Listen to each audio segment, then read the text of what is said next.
If you know, you It's know. Rich Beans. Khadijah RBV. It's Kalia. Hello, it's Kaya. It's your boy Trey B. Cars, aka Trey. Another one. We are Team Bees. The coolest family in podcasting. Hello and welcome to another episode of Another One. Okay, so we are back again, and we're back on our topic, our series. Yes, how to grow a family business. That is our subject for today. It's the ways to grow. Wait, how to grow a business, a big one. This should be very interesting. Business is booming. Yes, business Thank you. will be booming. Business is booming because you have to keep the intention. My business is booming. My business is booming. My business is booming. This is booming. My business is Say that 5 times fast. My business is brewing. Yeah, so listen, you say that right now 5 times fast. My business is booming while we take a break. Do you love Team Bees? Do you want other people to know and love Team Bees too? Do you think they're the coolest family in podcasting and on the internet, period? Well, lucky for you, we sell merch, and lots of it. You can buy our merch on teambees.com. That is TEAMBZ.com. You can buy sweatshirts, t-shirts, socks, hats, anything. So you can rep Team Bees wherever you go. Hello, Kaya. We out. So we know that you want a big, booming business.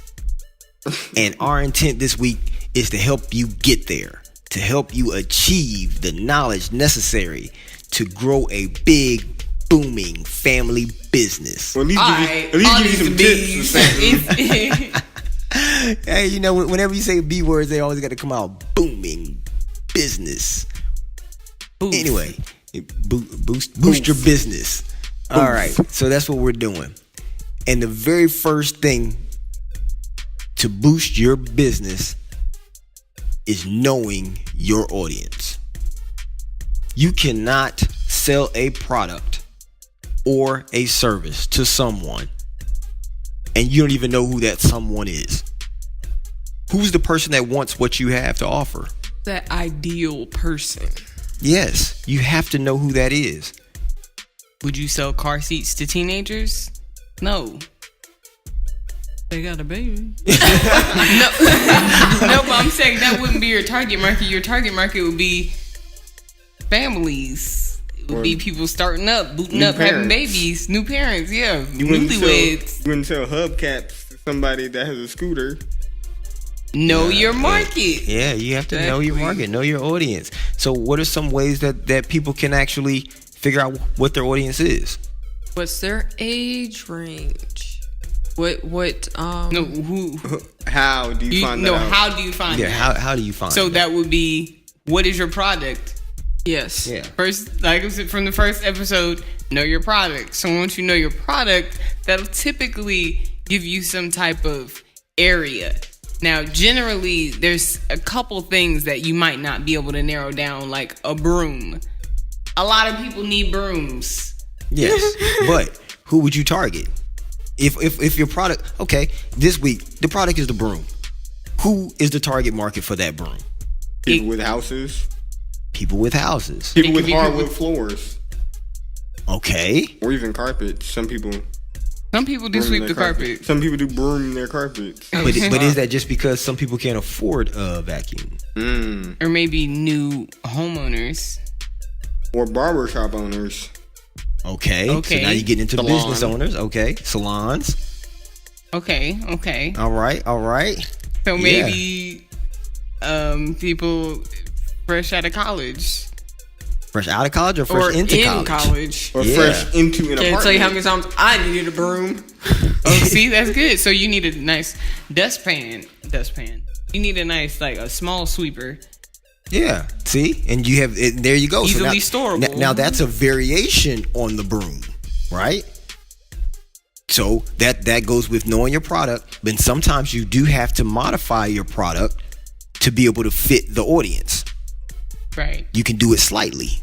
You know what I mean? So making a different size broom to fit, storage for someone that's in a dorm room would definitely be something good. Because I mean, a big broom standing up in the corner, I mean, there's no place to hide that. You're gonna lay it down underneath the bunk with your foot locker and everything else.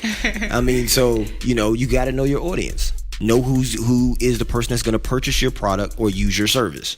Right. Right. And once you know that, now you get into doing what? Marketing. Marketing. Just market all in their face. Once you know your audience, just bam, bam, bam, bam. Drop Buy it. my product. Take Buy this my broom, take this product. broom, Get take this this service. broom. Get this service. Yes.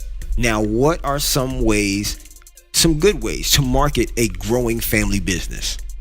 They'll link up with Dynamic Works, and they can make your logo, your branding, your advertisements, your video promos, Your and all website. that. And then, yes, even your website. And then you can just saturate all of social media, at your local library, on the poster boards that they be having up out there, even on the streets at different local coffee shops and stuff. All those places, we can make your business cards. You can hand them out to people. Dynamic Works can do all that so that you can market yourself to, reach your goals and make your business booming. Yeah, it's definitely good to get out there at other business fairs and events so that Yep. other people can, know your name, or if Know like your you face. figure out your market is babies because you make baby clothes. Then if there's an event for babies, you probably need to be there because it's a lot of babies and they might need clothes. So That's true. you would go to events that are relevant with your thing, whatever that may be, so that you can get your name with the people that may potentially end up buying what you're selling. Now, it's interesting that I didn't hear you guys say anything about marketing on social media. Kalia did. That was said my the whole first- She said spiel. saturate Yeah, social saturate media. Yes, I social media. said saturate social media. Well, then I must have missed it. And I hope you didn't. I hope you got what she said. So, yes, you can market on social media. And one of the things that I was going to say, even with going to different coffee shops and library bulletin boards and all of those things, if you know your audience, then you have to change your marketing to apply to them. So even though you may market said broom, what you would say to someone who is going into a dorm room is different than someone that is buying their first house. Right. And it might not be the words per se that you use, but the imagery that you put with those words. Facts. Because what's going to grab their attention? But to even do any of that, you have to know your product. Even be able to market or know your audience. I think, did we talk about this in a previous episode? That was episode 1. Boom. So if you haven't listened to that, just go ahead and listen to that. Exactly. Because everything just moves together. Exactly. When you know your product and you know your audience, then you can you can go for your goal. Because you can't go for your goal if you don't know your product and you don't know who your audience is. Exactly. Then you're shooting in the dark. Right. You are the greatest spokesperson for your business. So if you don't know your service or your product well, then you're not going to be able to sell it. And unfortunately, that's going to hinder your growth. So the better you know your product, the better you know your service. And even coming up with, they call it an elevator speech. It's just something quick and simple that you can, that hits all the high points of your product or service. And you can share that with anyone, anywhere. So you could be talking to somebody in the elevator and you're able to say what your business is enough to catch their attention and have them want to go to your website or have them want to go to your social media platform so that they can connect with you for your service that you offer. Even when you're sharing on social media, you've got to have something that's quick, easy, straight to the point, because a lot of people aren't going to do a whole bunch of reading. Right. And so you've got to be able to say it quick, fast, market yourself, and know what you're talking about. I They're like not to call it- stammering. Right. I like to call it a hook. Like, have something that you can hook people with without having to say many words or anything, but they get what you're doing and they realize that they need it. You have to have that. And yes, you are the face of your product. Doesn't mean you have to show your face, but it does mean that you are your biggest advertisement.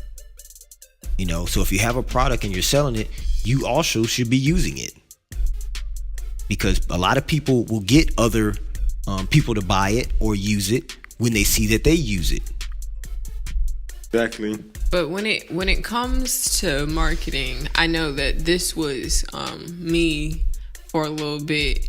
I wouldn't necessarily want to post about it, not because I didn't feel like people wouldn't get the service. I just didn't post about it. And so, like, people aren't gonna know that you do what you do or that you're selling what you're selling if you don't say anything about it. So you just gotta break past that I don't want to call it a fear, but that I guess Knock them out the box. yeah, and tell people what you're doing, show people what you're doing, because then people can create a connection with you. And whenever something comes up that's in your field, like if the people know that I am making websites, they're gonna automatically think of me when somebody says that they need a website.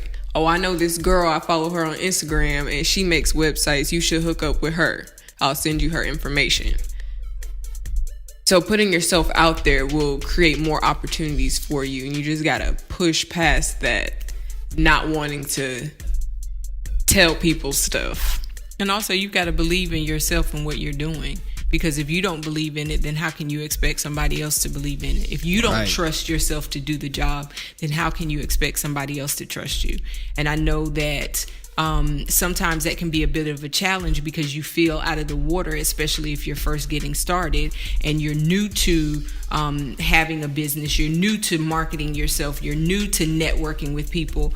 But you are your biggest cheerleader. And if you cannot cheer for your business, if you cannot cheer for your service, then your expectation can't be that other people will.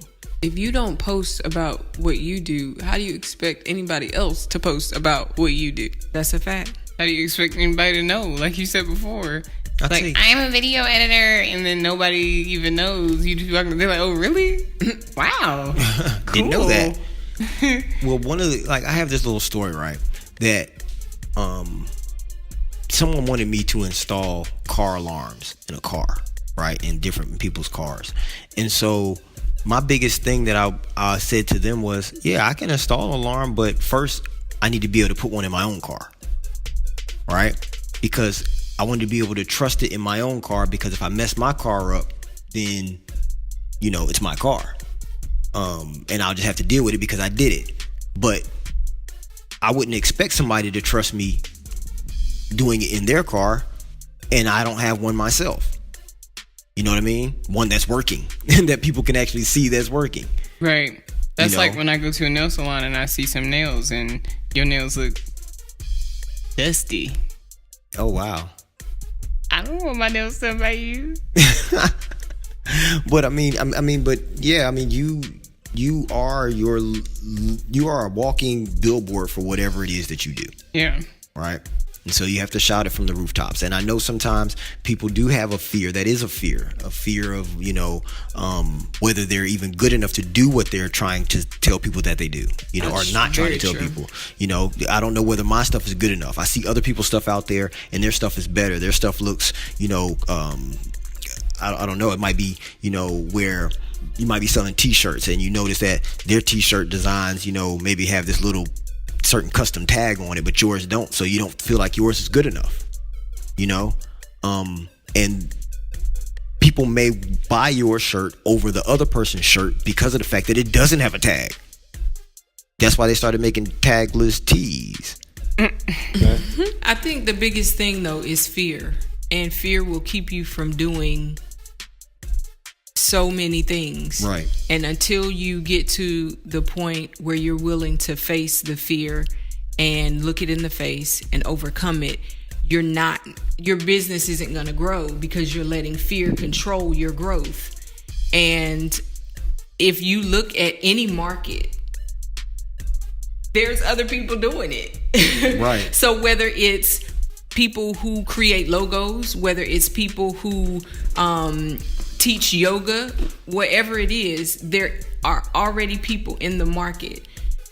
And it's just knowing that you've been called to that space. And so there is a set of people that are meant for you to create a logo for. There is a, contract that is meant for you to sign, for you to provide a service to whomever. And so Right. it's being confident in that and stepping over the fear that would prevent you from wanting to tap into whatever it is that you're supposed to do. You got to see past that. And I think that is the big thing that keeps us from doing a lot of things that are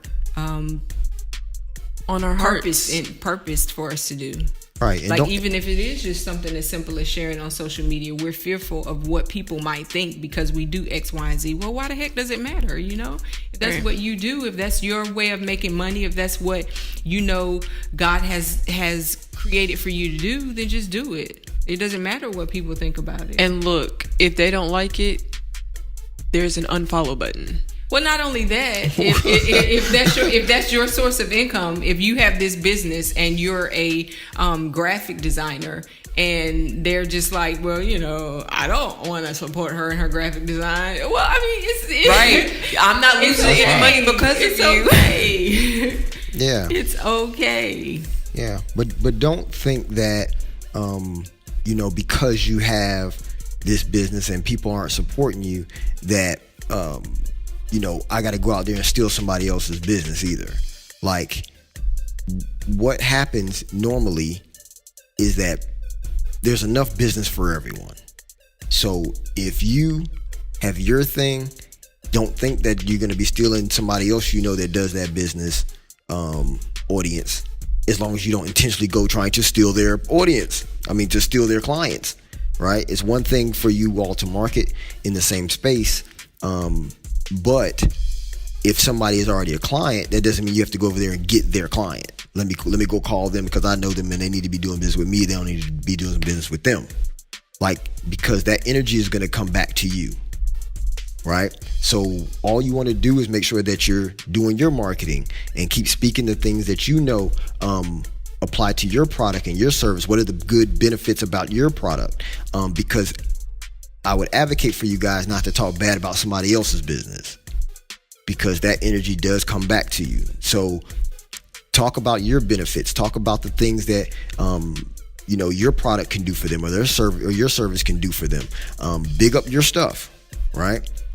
But just remember that when you're doing that, you have to maintain a business mindset, because this is not something that's just, you're not doing it as a hobby at this point. Like, we're on episode 3. Right now you're building a family, but you're trying to grow your family business. Yeah. Right. And so now you have to have that mindset in your family business that says that we're going to do this professionally. We're going to do this the right way. Oh, yes, that's very true. To be professional. That'll grow your business great.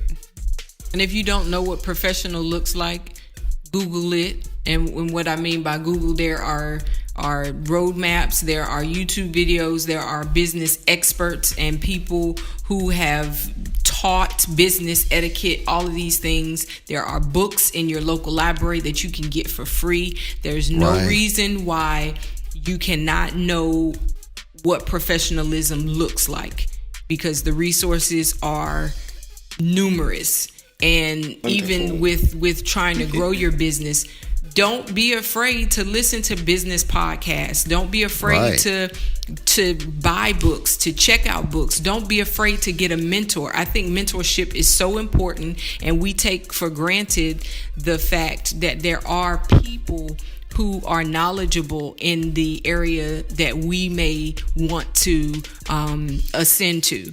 And as long as we're trying to stay in our own box, then we're limiting our resource and we're limiting our knowledge, and we don't know everything. So no one person knows it all. Even us, we're sharing nuggets with you, but there's still more that you can learn through other resources. Right. So take what you learn from us, apply it as you can, and then know that there's still more out there that you can grab from other places that will be helpful in you growing your family business also. It's just Right. don't be afraid, don't be fearful of reaching out. Because most businesses are a hodgepodge of other business practices. So, like you can take a little bit from here, take a little bit from there, take a little bit from there, and do what works for you. Do what works for your family. We said that in the previous episode. Figure out what works and stick to it. And not what works for somebody else, but what works for you. Really want to see what professional looks like, go to your local Chick-fil-A. Professionalism and customer service. That's the way. They are big in customer My service. pleasure. My pleasure. Yeah. Now, the very last thing, in growing a family business is don't be afraid to spend money.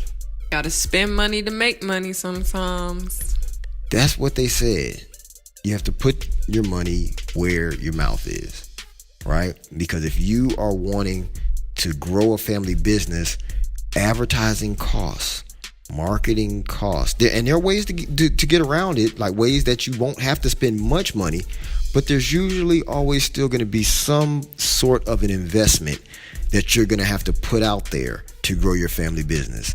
But that's where you stand on your trusting that this is my business and I'm going to do whatever it takes to see this business through, right? I'm going to do whatever it takes to grow it. Now, that doesn't mean to go out there and start making it rain everywhere, right? Spending all your monies and all that kind of stuff.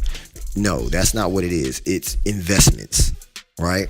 So you look for the ways that are going to bring the biggest investment for a reasonable amount of money based on where your business is, right? Now, what they say usually is whatever you make, right? Whatever your gross is for your business, 5% of that is supposed to go to advertising. So if you're trying to market, just remember that you're going to probably spend about 5% of your money trying to advertise and making sure that you're being seen in different platforms and different advertisements through social media, Instagram, Facebook, LinkedIn, wherever you can market, right? You may have to spend some money to get it out there. What'd you say? I said exactly. So don't be afraid to do it though. Just know, you set your budget in place and say, hey, I'm gonna put 5% to the side because I'm gonna have to market with whatever I have in that 5%. So out of every dollar I make, I need to put 5 to the side for marketing. 5 cents to the side for marketing. Okay? So anything else, guys? I think we No, that pretty much touched covers it on- all. On everything. I think those are some big ways that, you guys can go out right now and start to grow your family business. Right. Of course, there are other ways. These are just things that we thought of and wanted to share with you. Yeah. We're not really writing an ebook with this, so it's definitely not going to be all inclusive, but these are just some points that you can listen to and put into place today. That's the whole thing with this series, is giving you some key points that you can go out and put into place today to grow your family business. So we hope this was helpful for you. We know it was helpful for us. Am I right? Am I right or am I right? Oh yeah. Sometimes you have to talk through it, right? You have to talk through it and get it out and, hear yourself say it. Yeah. And then you make those changes in your own business, and all of these, all this information and stuff, it's only us, the coolest family in podcasting. And on the internet, period. Team Bees. We out. Follow us on Instagram and Facebook at Team Bees. To keep the show going, Partner with us At teambees.com/partner. we out.